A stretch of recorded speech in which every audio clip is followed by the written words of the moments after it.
살아계신 하나님 감사합니다.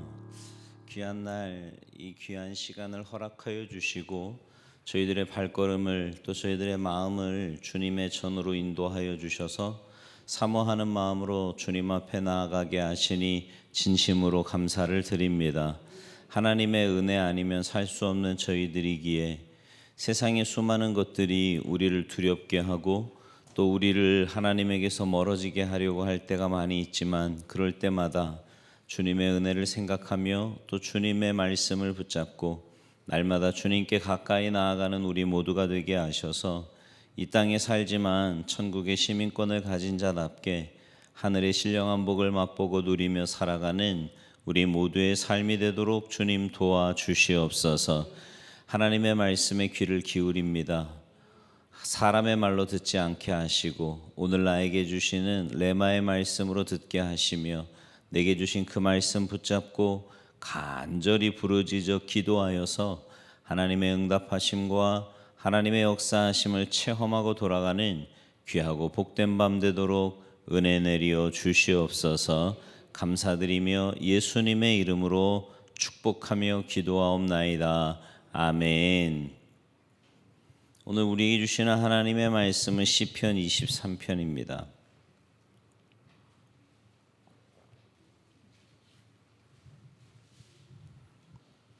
시편 23편 1절부터 6절까지 제가 한 절, 여러분이 한 절, 우리 한 절씩 교독하시겠습니다.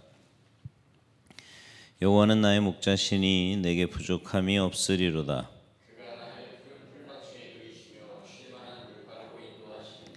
내 영혼을 소생시키시고 자기 이름을 위하여 의의 길로 인도하시는도다.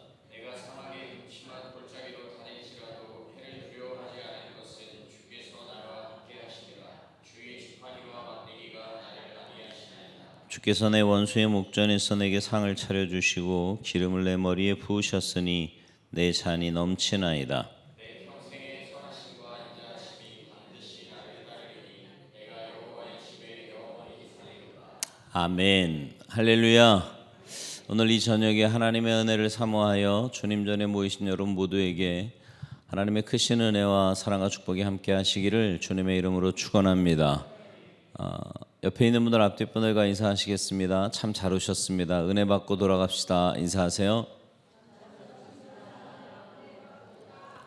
한 번 더 인사하시는데요. 기도 가운데 하나님의 응답하심을 체험하기 바랍니다. 인사하세요.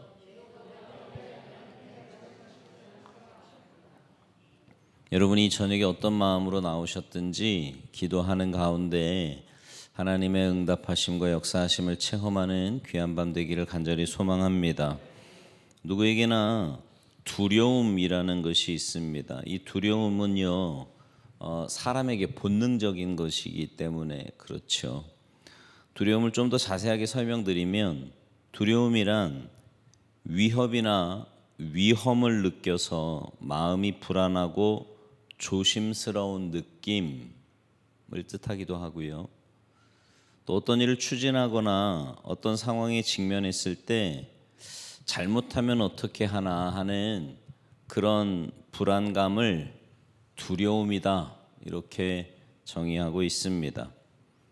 이런 두려움은 자신이 처한 환경이나 상황에 따라 다 다르게 나타납니다. 예를 들면 연세가 많은 분들은 병드는 것이나 또 죽음이 두려울 수도 있고요. 젊은이들은 진로나 취업이나 대인관계, 결혼 등이 두려울 수 있습니다. 즉, 두려움이라는 것은 인간이 살아가는 과정에서 자연스럽게 발생하는 현상이지만 사람마다 자신이 처한 상황과 환경에 따라서 느끼는 정도, 또 느끼는 그 시간의 차이, 또 대처 방법 이런 것들이 다 달라요. 그것이 우리에게 있는 두려움이라는 거죠. 스스로 느끼는 강도가 강할수록 또는 그 앞에서 굉장히 어떤 시간의 촉박함을 느낄수록 그리고 대처 방법을 모를수록 두려움은 더 커질 수밖에 없습니다. 그렇게 커지다 보면 심리나 정신과 행동에 적지 않은 영향을 끼치게 되고요. 그러다 보면 무슨 뭐 불안장애니 공황장애니 사회 불안장애니 공포심이니 외상후 스트레스 증후군이니 이런 것으로 나타나게 됩니다. 그러니까 두려움은요, 우리의 몸과 마음의 기능을 저하시키거나 마비시키기까지 하는 그런 무서운 것이다라는 얘기죠. 성공학의 아버지라 불리는 나폴레온 힐이라는 사람이 있는데요. 그의 성공의 법칙이라는 책에서 그도 같은 이야기를 했습니다. 사람이 성공에 대해서 연구하다가 특이한 점을 하나 발견한 거예요. 그러니까 사람들은 누구나 성공하는 인생, 행복한 인생을 살고 싶어 한다는 거예요. 맞죠? 네, 다 그래요. 근데 어떤 이유 때문에 거기에 가기를 주저한다는 걸 발견합니다. 그 이유가 뭔가를 찾아봤더니 그게 바로 두려움이고요.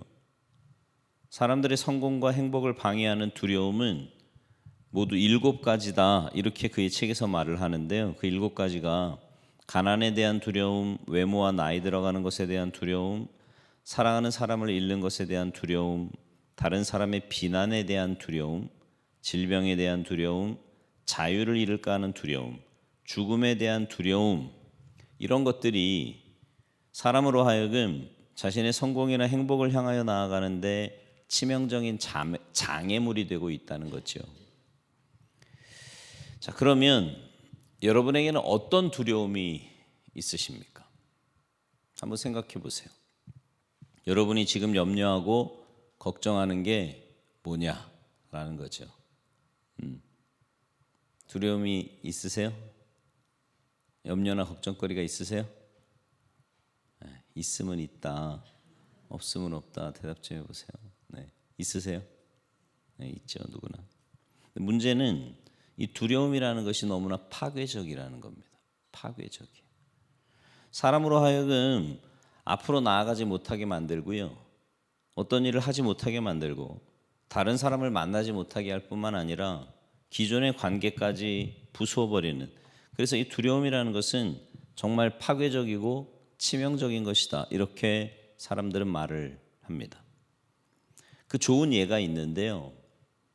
아마 한 번쯤 여러분도 들어보셨을 만한 이야기인데 옛날 동로마 제국에 내려오는 전설 가운데 하나예요. 어떤 사람이 마차를 타고 동로마 제국의 수도인 콘스탄티노플을 향해 가는데 거의 성에 가까이 왔을 때 어떤 나이 많은 할머니 한 분이 길가에 서서 그 마차를 세우면서 부탁을 하는 거예요. 내가 이 성에 꼭 들어가야 되는데 당신의 마차를 좀 태워달라고, 얻어 탈 수 있겠냐. 연세 많은 할머니니까 친절한 그 사람이 그 할머니를 태워줍니다.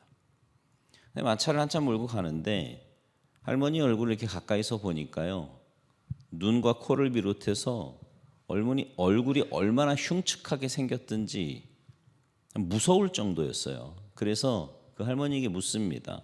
할머니, 도대체 당신은 누굽니까? 그랬더니 이 할머니가 한다는 말이 나는 콜레라 귀신이다 이렇게 이야기를 하는 거예요. 아니, 콜레라 귀신이요? 그러면 우리 성에 사람을 죽이려고 지금 들어가는 겁니까? 당장 내리라고. 그랬더니 이 할머니가 뭐라고 얘기하냐면 내릴 수 없다는 거예요. 내가 이미 당신의 마차에 탔으니까 당신도 전염될 수 있다고, 가만히 있으라고. 그 사람이 당황해서 안절부절하니까 이 콜레라 귀신이 뭐라고 얘기하냐면 내가 저 콘스탄티노플에 들어가서 딱 5사람만 죽이겠다. 5사람 이상은 죽이지 않을 테니까 너무 걱정하지 말라고. 그러면서 작은 칼을 하나 줘요. 내가 만약에 저 성에 들어가서 5사람 이상을 죽이면 이 칼로 나를 찔러라고. 그러면 나는 죽게 된다. 그리고 나는 5사람 이상을 죽이지 않을 거니까 걱정하지 말라고. 이러고는 그 성 안에 들어가게 됩니다. 들어갔고요. 콜레라 귀신이 내려서는 어느 집에 딱 들어갔는데 당장 그날 저녁부터 이 집 저 집에서 콜레라 환자들이 생기기 시작을 하는 거죠. 그러더니 막 사방에서 사람들이 죽어나가고요. 그 소문이 삽시간에 그 성 안에 퍼지기 시작을 했습니다. 이틀이 못 돼서요 5,000명이 죽어나갔어요. 그 사람이 너무 화가 난 거죠. 그래서 이 콜레라 할머니를 찾아다닙니다. 어느 집에서 그 할머니를 만나서 죽이려고 이제 칼을 들이미는데 그때 이 콜레라 귀신이 이런 말을 합니다. 아니 왜 나를 죽이려 그러냐고. 나 5명밖에 안 죽였다고. 그러자 이 남자가 화를 내면서 이렇게 말을 해요. 5사람밖에 안 죽였다는 게 무슨 말입니까? 5,000명 이상을 죽여놓고 5,000명 이상을 죽여놓고 어떻게 5명만 죽였다고 이야기합니까? 그러니까 이 콜레라 귀신이 한다는 말이요. 나는 5사람밖에 안 죽였는데 그 나머지 사람들은 모두 두려워서 죽은 겁니다. 그러니까 이 이야기가 우리에게 전하는 건 뭐냐면 콜레라 귀신의 말인즉슨 콜레라 자체보다도 그걸 겁내서 두려움 때문에 죽은 사람이 훨씬 더 많다. 그 얘기를 하는 겁니다. 여러분 정말 우리의 삶에요. 이렇게 두려움이 마음에 딱 찾아오잖아요. 그러면 이렇게 정상적인 생각이 잘 안 들어요. 그러니까 이성이 마비가 되고요. 판단력도 흐려지고요. 식욕이 떨어지는 건 말할 것도 없고요. 그런 문제들이 우리의 삶에 생긴다라는 거죠. 두려움 때문에. 무슨 말이냐면 우리의 삶에 일어나는 두려움이라는 것이 이렇게 치명적이라는 겁니다. 그만큼 독소를 가지고 있는 게 두려움이다 라는 말이죠. 그래서 여러분 우리의 삶에 있는 이 두려움을 우리가 정말 잘 관리해야 돼요. 그러니까 두려운 마음이 없는 사람은 없어. 이렇게 보니까 살면서요 두려움의 감정이 없는 사람은 없어요. 근데 이 두려움을 어떻게 잘 관리하느냐 이게 되게 중요한데 그러지 않으면 우리의 삶이 와르르 무너질 수도 있기 때문입니다. 자, 이런 우리에게 이런 두려움을 갖고 사는 우리에게 오늘 본문은 뭐라고 말씀하는가? 이 두려움을 어떻게 극복할 수 있다고 말합니까? 이제 오늘 본문에 보면 놀라운 말씀이 있는데요. 자, 4절 말씀을 좀 읽겠습니다. 시편 23편 4절 말씀 같이 읽어요. 시작.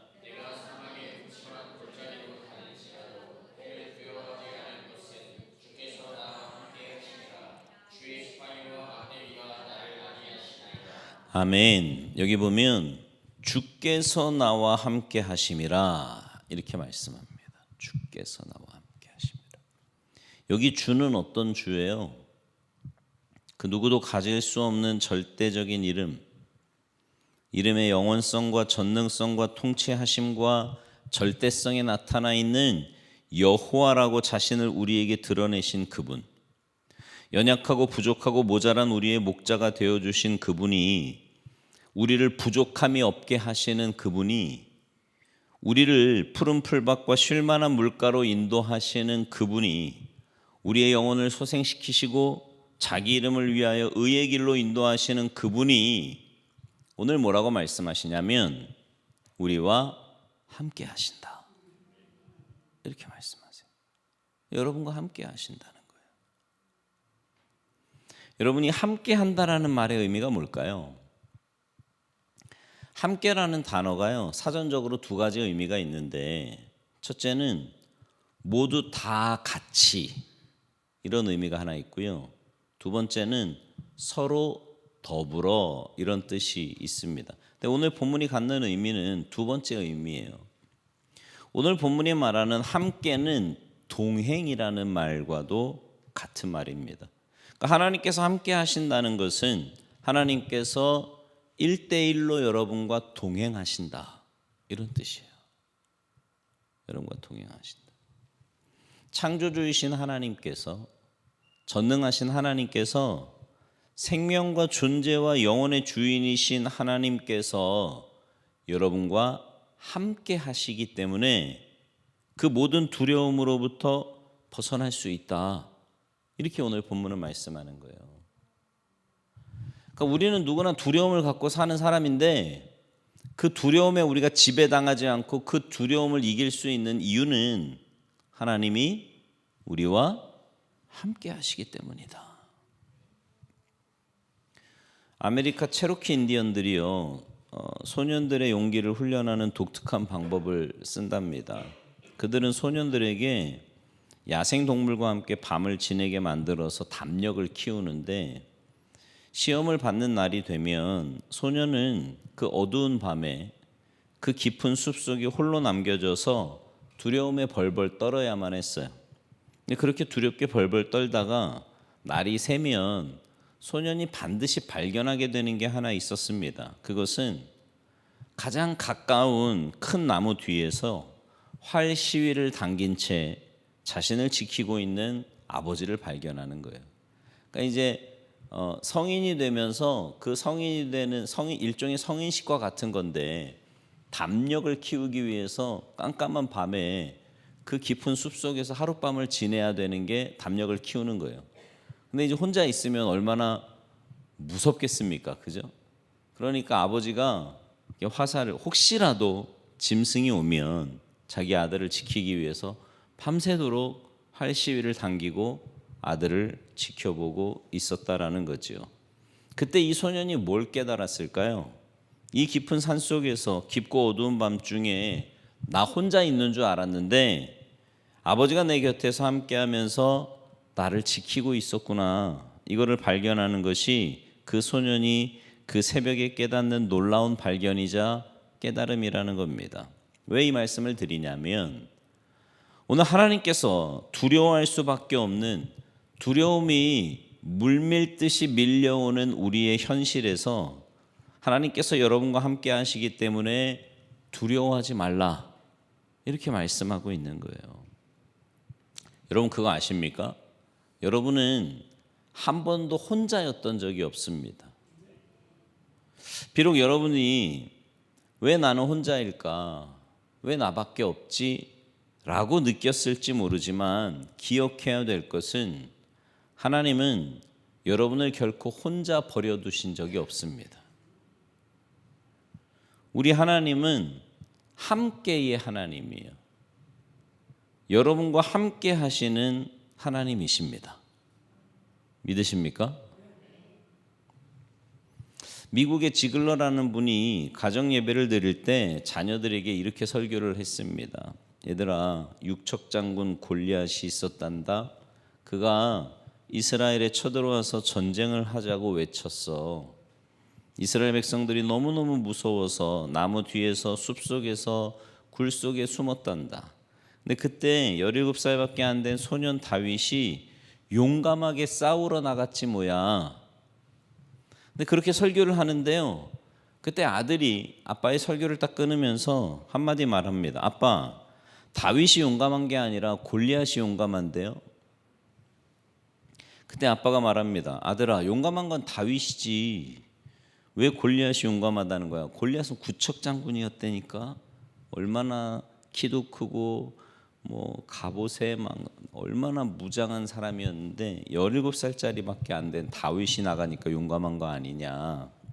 그랬더니 아들이 아빠, 다윗은 아무리 어려도 하나님이 함께 하시니까 그래서 나가서 싸우는 거잖아요.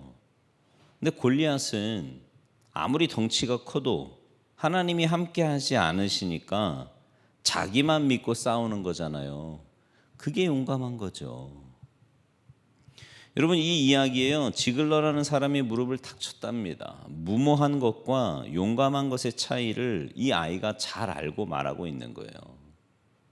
하나님이 나와 함께 하시면 골리앗이나 골리앗 같은 세상을 향해서도 두려워하지 않고 나가는 이 다윗의 두려움 없는 신앙을 우리가 배워야 한다는 거죠. 하나님이 여러분과 함께 하시니까 하나님이 나와 함께 하시는데 겁낼 게 뭐가 있겠냐라는 겁니다. 두려워할 게 뭐가 있겠냐고요. 다윗처럼 여러분의 인생의 골리앗을 향해서 이 세상이라고 하는 거대한 골리앗을 향해서 믿음으로 나가는 그 믿음 위에 서시기를 주님의 이름으로 축원합니다. 왜요? 하나님이 여러분과 함께 하시니까요. 여러분들이 하나님이 어디에 언제 함께 하셨느냐 뭐 물어보셔도 좋아요. 하나님을 볼 수 없다고 말해도 좋습니다. 중요한 것은 약속하신 하나님은 그 약속을 지키셨고 지금도 지키셔서 여러분을 홀로 두지 않으신다라는 겁니다.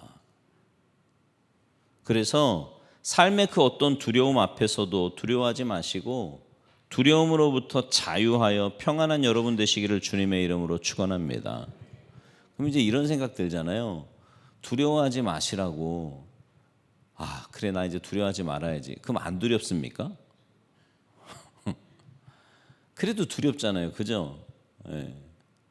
근데 이게 하나님이 나와 함께 하신다는 것에 대해서 내가 체험을 해야, 그래야 내가 안 두려운 거거든요. 아, 진짜 하나님이 나와 함께 하시는구나 라고 하는 게 내 마음에 그 믿음이, 확신이 있어야 안 두려운 거라고요. 여러분이 두려워할 필요가 없는 두 번째 이유가 있는데, 그건 뭐냐면 주님께서 여러분을 안위하시기 때문입니다. 우리 4절을 좀 다시 한번 읽어볼게요. 시편 23편 4절 같이 읽어요. 시작. 내가 사망의 음침한 골짜기로 다닐지라도 해를 두려워하지 않을 것은 주께서 나와 함께 하심이라. 주의 지팡이와 막대기가 나를 안위하시나이다. 아멘. 안위가 무슨 뜻입니까? 안위. 사전적인 의미를 보니까요, 몸을 편안하게 하고 마음을 위로한다, 이런 뜻이 안위예요. 그러니까 주님께서 여러분을 안위하신다는 것은 여러분의 몸과 마음, 나아가서 전 삶을 주님께서 위로하시고 평안을 주신다, 이런 의미입니다. 근데 성경의 원어로 보면 이 의미가 조금 달라요. 이 말의 의미는 뭐냐면 여기서의 이 안위는 하나님의 위로입니다. 안위가 뭐라고요? 어느 아파트 근처에 아파트 근처에 이렇게 세탁소가 있는데 그 세탁소에 불이 났어요. 그래서 불이 세탁소 전부를 태웠고 며칠이 지나서 아파트 벽보에 사과문이 하나 붙었습니다. 거기에는 불이 나서 모든 옷이 다 죄송합니다라는 말과 함께 옷을 맡기신 분들은 그 수량을 신고해 달라, 그런 내용의 사과문이 붙어 있었습니다. 공고가 붙은 뒤에 한 주민이 그 공고문 아래에다 글을 하나 적고 갔는데 자신이 피해를 입은 옷 수량을 적은 글인 줄 알았는데 뜻밖의 글이 적혀 있었어요. 이런 글이었습니다. 저는 양복 한 벌을 맡겼는데 받지 않겠습니다. 그 많은 옷들을 무슨 수로 다 배상하시겠습니까? 용기를 내십시오. 이 말 한마디에 아파트 주민들이요, 속속들이 배상받지 않겠다고 나서기 시작을 했습니다. 그러더니 그 뒤에 누군가, 아파트 주민이 세탁소 주인에게 금일봉을 전달했다, 그리고 난 다음에 또 다른 누군가가 계속해서 도움의 손길을 보냈다는 그런 이야기가 돌기 시작을 했습니다. 얼마 뒤에 아파트 벽보에 또 다른 글이 하나 붙었는데 다름 아닌 감사문이었습니다. 주민 여러분, 정말 고맙습니다. 평생 벌어온 돈으로 어렵게 일궈온 삶이었는데 한순간에 모두 잃어버리고 말았습니다. 하지만 여러분의 따뜻한 사랑이 저에게 희망을 주었고 저는 다시 일어설 수 있었습니다. 꼭 은혜에 보답하겠습니다. 여러분, 이런 게 위로 아닐까요? 이런 게 위로의 힘이잖아요. 오늘 주님께서 뭐라고 말씀하시냐면 이 힘들고 어려운 세상을 살아가는 여러분을 주님께서 위로하고 계신대요. 여러분, 우리 하나님은요, 위로의 하나님이십니다. 여러분이 이 세상을 얼마나 힘들게, 어렵게, 아프게 살아가는지 누군가에게 말도 못하고 속으로 아파 들어가면서 썩어 들어가는 것과 같은 그 진한 고통과 아픔을 주님이 아신다고요. 그리고 주님이 여러분을 위로하십니다. 고린도후서 1장 3절 4절에 보면 이런 말씀이 있어요. 같이 읽죠. 시작. 찬송하리로다. 그는 우리 주 예수 그리스도의 하나님이시요 자비의 아버지시요 모든 위로의 하나님이시며 우리의 모든 환난 중에서 우리를 위로하사 우리로 하여금 하나님께 받는 위로로서 모든 환난 중에 있는 자들을 능히 위로하게 하시는 이시로다. 아멘. 우리 하나님은 위로의 하나님이시라는 겁니다. 하나님이 여러분을 위로하신대요. 어느 정도냐면 여러분이 그 위로를 충분히 받아서요, 여러분도 남을 위로할 수 있을 만큼 그런 힘을 주신다는 거예요. 그러면 하나님이 뭘로 여러분을 위로하실까요? 오늘 본문에 보니까 주의 지팡이와 막대기가 나를 안위하시나이다 이렇게 말씀합니다. 막대기면 막대기지 지팡이와 막대기로 구분한 이유가 뭘까요? 여러분 혹시 이 지팡이와 막대기가 둘 다 올리브 나무에서 난다는 거 여러분 아십니까? 올리브 나무에는 두 종류의 가지가 있습니다. 하나는 줄기에서 나오는 거고요. 또 하나는 뿌리에서 나옵니다. 이 줄기에서 나온 가지를 히브리어로 호테르라고 하는데 이 호테르가 오늘 본문의 막대기예요. 목자는 막대기를 허리에 차고 다니는데 그 막대기를 두 가지 용도로 사용합니다. 양떼를요 자기가 인도하려고 하는 그 방향으로 던져서 막대기를요 방향을 가르쳐 주고요. 또 하나는 양떼를 공격하는 사자나 곰이나 이런 맹수들과 싸울 때 사용하는 무기로 이 막대기를 사용하는 거예요. 두 번째 지팡이는 뭐냐면 이 지팡이가 원어로 넷제르라고 부르는데 올리브 나무 뿌리에서 나온 겁니다. 뿌리에서 나온 가지. 목자는요 오른손에 이 지팡이를 쥐고 다니면서 왜 여러분 이렇게 목동 그림 보면 이렇게 지팡이 든 그림 보신 적 있으시죠? 네, 그게 이거예요. 넷제르.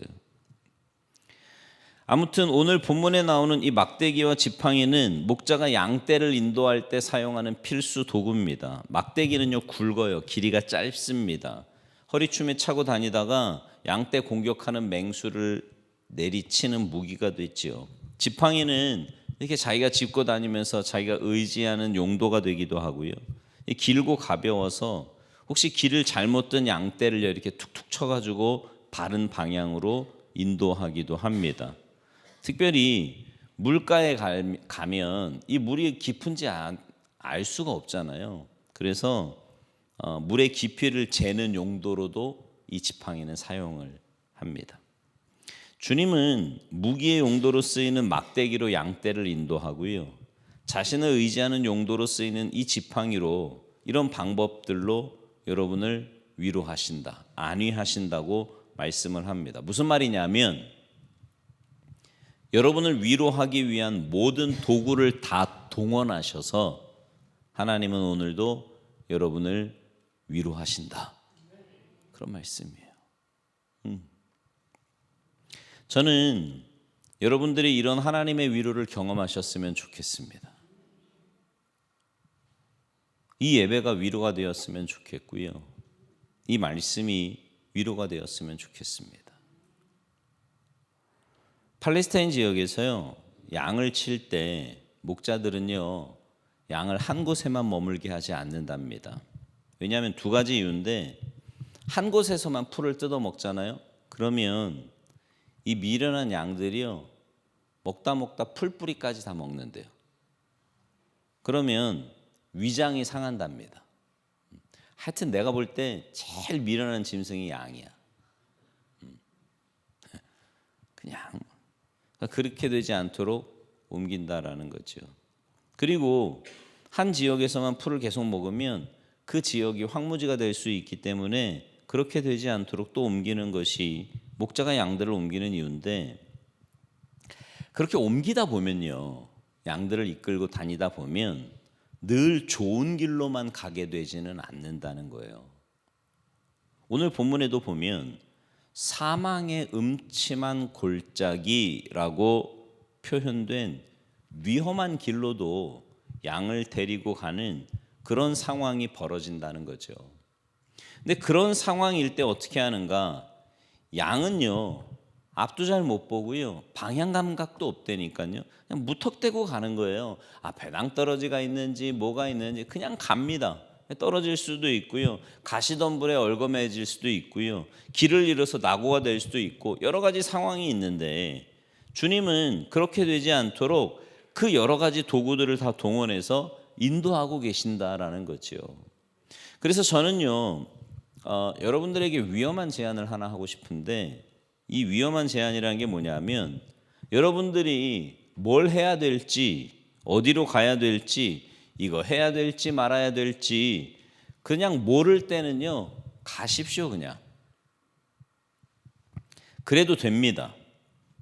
그러나 그래도 되는 진짜 이유는 여러분들이 비록 잘못된 선택을 했더라도 그것이 사망의 음침한 골짜기가 되지 않도록 하나님께서 지팡이와 막대기로 여러분을 안위하실 것이기 때문입니다. 여러분들이 함정에 빠지고 골짜기에 빠지고 인생의 패배자, 실패자가 되지 않도록 하나님께서 지팡이와 막대기로 여러분을 안위하시기에 설사 그리 가도 된다는 위험한 제안이라고 말을 하지만 그러나 위험한 게 아니에요. 그만큼 주님은 확실하게 여러분을 안위하신다. 그러니까 왜 그런 거 있잖아요. 여러분의 선택이 늘 바른 선택은 아니잖아. 그죠? 네. 저도 이렇게 돌아보면 그때 왜 그런 선택을 했을까 하는 게 있거든요. 근데 나중에 보면 그 선택으로 인해서 분명히 그때 당시에는 안 좋은 선택이었던 것 같고 미련한 선택이었던 것 같고 잘못된 선택이었던 것 같은데 나중에 보니까 그 선택으로 인해서 또 다른 합력하여 선을 이루는 걸 경험하게 하시는 거예요. 목회적인 거든 삶에서든 그거를 말하는 거죠. 하나님의 안위하심을 믿으라고. 여러분이 가는 그 길을 하나님이 지키신다고요. 네. 그러니 막 너무 머리 싸고 고민하지 말고 기도하다가 마음이 딱 결정이 되면 가요 그냥. 네. 그러다 망하면요. 그럼 하나님이 다른 걸로 보상해 주신다니까. 네. 다른 경험을 하게 하신다고. 여러분 우리의 삶의 주의 지팡이와 막대기는 그럼 어떤 걸까요? 때로는 주변 사람들의 조언이나 오늘 듣는 설교 말씀처럼 하나님의 말씀이 여러분의 지팡이와 막대기가 될 수 있습니다. 때로는 어렵고 힘든 일을 당할 때, 괴로운 일을 당할 때, 또 뜻하지 않은 사고를 만날 때 그것조차도 여러분을 향한 하나님의 지팡이와 막대기가 될 수 있습니다. 양이 길을 잘못 들었을 때 목자가 지팡이로 양을 툭툭 치면 양이 아프지 않을까요? 양이 아니라 잘 모르시겠어요? 아플 거예요. 막대기로 맞는데 왜 안 아프겠습니까? 그런데 그렇게 아프게 하는 이유가 뭐예요? 잘못되지 않게 하는 것처럼 우리의 삶에도 우리를 아프게 하는 것들이 분명히 있어요. 그러나 그것조차도 지팡이와 막대기가 되어서 우리로 하여금 바른 길, 옳은 길로 가게 만드시는 하나님, 우리의 삶의 모든 것을 동원해서라도 주의 길을 가게 만드시는 하나님이신 것을 오늘 본문에서 지팡이와 막대기로 표현하고 있는 겁니다. 그러니까 여러분들은 생각보다 놀라운 하나님의 은혜의 자리에 있는 겁니다. 어쩌면 여러분들이 잘못되어도요, 여러분들 뒤에는 안전장치가 있어요. 주님이 여러분을 돌보시기 때문입니다. 그래서 오늘 본문은 뭐라고 말씀하냐면 너의 앞에 어떤 일이 있을지, 어떤 상황이 벌어질지 두려워하지 말라는 거예요. 주께서 주의 지팡이와 막대기로 너를 안위하신다. 너를 돌보시고 위로하고 있다. 그러니 걱정하지 마라. 이게 오늘 주님이 여러분에게 들려주시는 말씀입니다. 박완서 작가의 우리를 두렵게 하는 것들이라는 책이 있어요. 우리를 두렵게 하는 것들. 근데 이 책에 보면 6.25 한국 전쟁 이후에 전쟁으로 황폐해진 한 개인의 이야기들, 또 자본주의가 급물살을 타면서 왜곡되고 뒤틀려버린 중산층 삶의 이야기들, 인간의 뒤틀린 욕망에 관한 것들, 또 학대받는 여성들의 이야기들, 이런 주제들을 다양하게 다뤘어요. 그러면서 작가는요, 인생을 정면으로 직시하게 만듭니다. 과연 우리를 두렵게 하는 것이 뭐냐? 우리를 두렵게 만드는 것이 뭐냐? 뭐가 두려운가? 삶인가 죽음인가? 나인가 당신인가? 이런 질문을 던지고 있어요. 그것처럼 여러분들에게도 제가 질문을 던지면 여러분을 두렵게 하는 게 뭡니까? 여러분을 두렵게 하는 게 뭐예요? 근데 사실 생각해 보면 우리를 두렵게 만드는 게 어디 한둘입니까? 나이 들어가는 것도 두렵고요. 병들까 두렵고, 사고 당할까 두렵고, 내 자식이 저렇게 하다 어떻게 될까 두렵고. 우리를 두렵게 하는 건 정말 한둘이 아니에요. 실패에 대한 두려움, 미지의 것에 대한 두려움, 남 보기에 위신이 서지 않는 일이나 그 직업에 대한 두려움, 인정받지 못하는 것에 대한 두려움, 어느 무리에 포함되지 못하는 것에 대한 두려움, 수치심, 긴 말하는 친구, 사람에 대한 두려움, 요즘 연세 드신 분들은요, 점점 최신 기구 때문에 두려워하시더라고요. 제가 몇 주 전에 식당에 갔는데요. 요즘 식당은 기계 못 만지면 밥도 못 시켜 먹겠던데요. 이렇게 앉았는데 옆 테이블에 할아버지 한 분이 앉으셨는데요.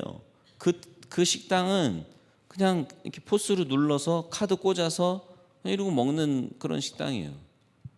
그냥 가만히 계시는 거예요. 그래서 제가 이렇게 도와드렸어요. 뭐 드시겠냐고. 뭐 먹겠대요. 그래서 이거 누르셔야 된다. 이거 이렇게 하셔야 된다. 점점 그런 두려움도 생기지 않습니까? 여러분 그거 아시죠? 최근 10년의 변화가 그 이전 100년의 변화보다 훨씬 더 빨랐던 거예요. 제가 장담하는데 앞으로의 10년은 더 빠를 겁니다.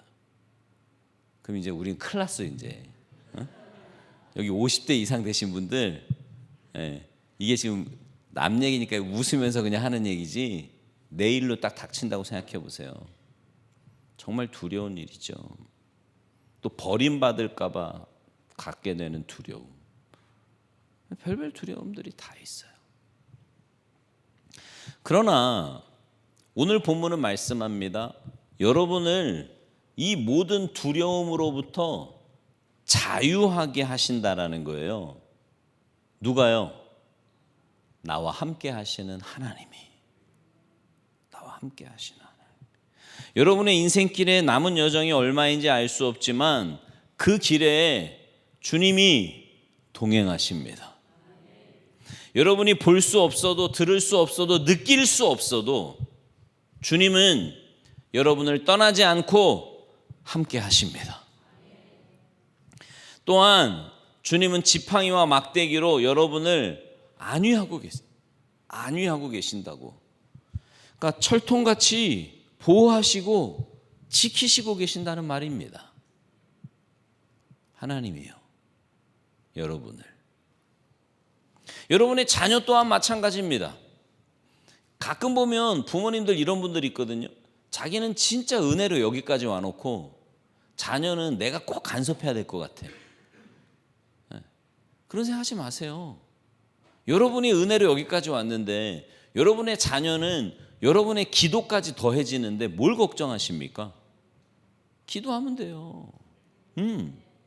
이런 놀라운 은혜의 장치 안에서 저와 여러분이 살아가는 겁니다. 그러니 걱정할 필요 없죠. 염려할 필요 없어요. 두려워할 필요 없다고요. 여러분 삶에서 내가 걱정한다는 건 무슨 말이냐면 하나님을 믿지 않는다는 겁니다. 내가 두려워한다는 건 무슨 뜻이냐면 하나님을 신뢰하지 않는다는 말이에요. 정말 하나님이 함께 하시고 우리를 안위하신다는 것을 믿는다면 여러분 두려워할 거 없습니다. 염려할 거 없고요. 자유하고 평안한 거예요. 그래서 믿음 안에는 로마서 15장 13절에서 뭐라고 말씀해요? 믿음 안에는 모든 기쁨과 평안함이 있대요.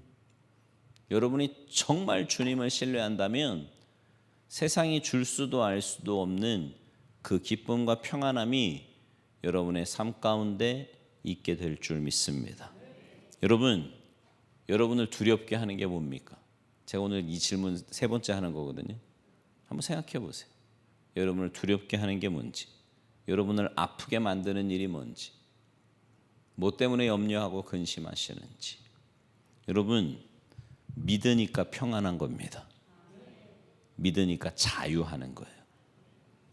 우리 주님께서 우리의 삶에 늘 함께 하시고, 우리 주님께서 지팡이와 막대기 모든 수단을 동원해서 우리를 지키시는 이 놀라운 삶 속에, 그 삶 속에 있는 우리가 왜 염려합니까? 왜 두려워하고 뭘 두려워하시냐고요. 바라기는 이 하나님을 믿는 믿음으로 두려움으로부터 벗어나서 자유와 평안 가운데 담대함으로 인생의 걸음을 걸어가시는 여러분 모두가 되시기를 주님의 이름으로 축원합니다.